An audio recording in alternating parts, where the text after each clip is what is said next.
So how was it for you to be absent for part of the season and then come back in? Yeah, I mean, it was great. I mean, I was happy to come back. I think I was excited that not only was, Peyton coming back and giving a reason for why she was coming back, and it was more than just a promotion. I think the fact that she was like, I miss my friends, like I miss, our life together. I miss, us hanging out, and now I always know this huge secret that I really wish you had told me before, and I wish that you would have had the courage to have told me and just known that I wouldn't say anything and that I trust you, or that you trust me, and I would be there for you.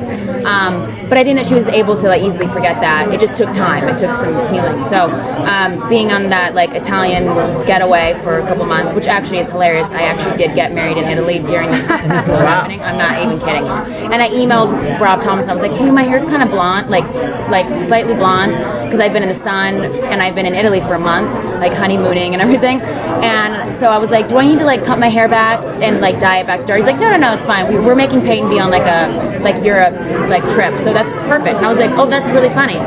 So not a stretch. But yeah, it's good. It's good to have her back, and it's nice to actually have her back and be in the loop, because we've only really ever seen Peyton be out of the loop and only know so much information. And it was always important for me that first season to never play the intention of I'm going to one day find out about the truth. Maybe, I didn't know obviously what they were going to do with Peyton and her character, so I always had to play I know nothing. This is just my friend.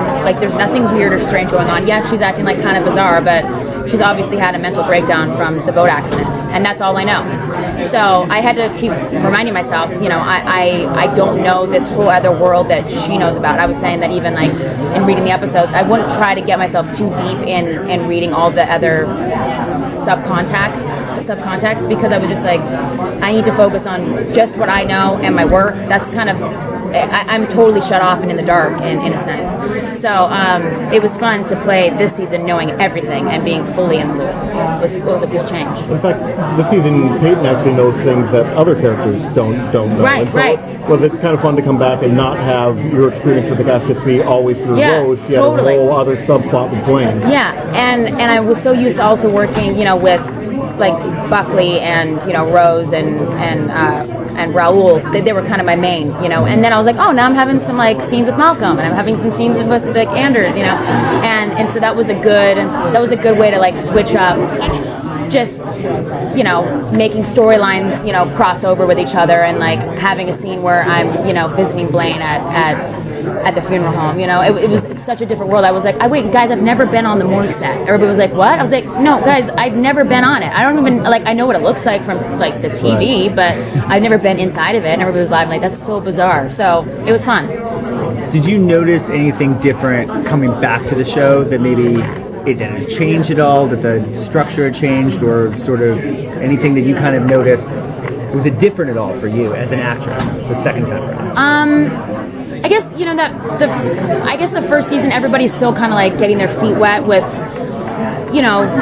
the choices they're making with their characters, and even just the storylines that are being given to us. I mean, we're kind of new to the writers. Obviously, it's we're their newborn child that's kind of slowly growing over time. So now we're coming back and we're so we're walking now, so I think you do definitely see a change, but I think it's even more subtle than you can really put it into words. It was just more of oh, everybody's really just easily able to flow into everything, and Rose, she's always so quick to be oh, that's definitely something that that Liv would do, or I don't think that Liv would have that intention, which I think is great, because she's always very sure of herself in that aspect, which we should be at this point. These are characters that obviously are written for us, but we definitely have some creative power in the way that our performances come off. Yeah, and building off of that, now that your character's grown not only in what she knows, but also kind of the role that she plays in the show,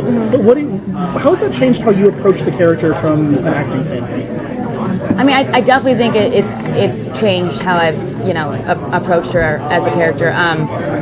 Even the fact that this season her job description is much more of a job, than just being a like, hey, I'm here. I'm like almost like I'm just learning the ropes. It's more like, okay, now I'm actually in the action. You know, I'm not just on the sidelines. And I think that was also a big change, is seeing Peyton actually take on some serious cases, taking on the Mr. Boss task force, you know, and being in charge of that, and actually, you know, trying to find out who this chaos killer is, and then obviously, you know, messing up along the way as she goes, you know, assuming the wrong things with, you know, Blaine and getting herself in that mess. But it's also good to see that, like, she's human, you know, and even though she is like a strong female character and she's very independent, she also has weaknesses, you know, just like anybody else.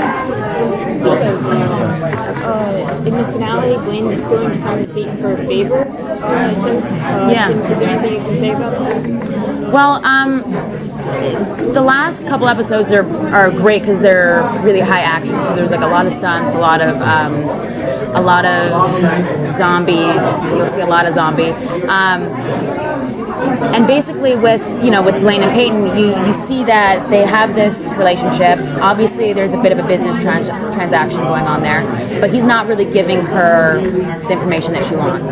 So it's kind of this cat and mouse game, continually back and forth. But yes, he does ask for a favor from her, and you know, and she allows that to happen. But you know, I think it still leaves you wondering: is Peyton and Blaine, is that going to be a thing, or is this something that's done? It's had its day. Like, she knows that it's buried and gone. But I think fans will still have a question mark left with: did she choose Blaine? Did she choose Ravi? Or did she choose neither? Thanks, guys. Thank you so much.